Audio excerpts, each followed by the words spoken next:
मुसळधार पावसामुळे बीडमधील अनेक गावांचा संपर्क तुटला। बीडच्या नवगण राजुरी खरवंडी राष्ट्रीय महामार्गावरील डोंगरी नदीला पूर, राष्ट्रीय महामार्गावरील वाहतूक ठप्प। हिंगोलीच्या वसमत तालुक्यात अनेक ठिकाणी ढगफुटी सदृश पाऊस, शेतीला तळ्याचं स्वरूप, कापूस सोयाबीन पिकं पाण्याखाली, कुरुंदा इथल्या झोपडपट्टीतील अनेक घरांमध्ये शिरलं पावसाचं पाणी। मुसळधार पावसामुळे अहिल्यानगरच्या नेवासा तालुक्यातील ओढे नाले ओसंडून वाहत असल्याचं दृश्य। चिलेखनवाड, वडुले, नांदूर, शिकारी गावातही नदी नाले तुडुंब। एका कार चालकाची गाडी पाण्यात वाहून गेली, सुदैवानं चालकाचे प्राण वाचले।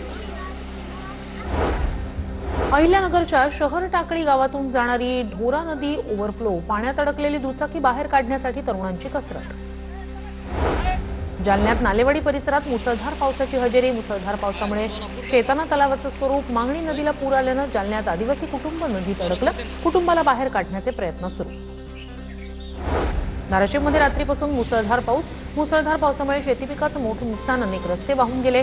आधीच तेरणा धरण पूर्ण क्षमतेनं भरल्यामुळे तेरणा नदीला पुराचा धोका, नदीकाठच्या गावांना सतर्कतेचा इशारा। अमरावतीच्या अप्पर वर्धा धरणाच्या नदीत एका तरुणाचा आत्महत्येचा प्रयत्न, स्थानिक तरुणांनी नदीत उड्या मारून तरुणाला सुखरूप बाहेर काढलं।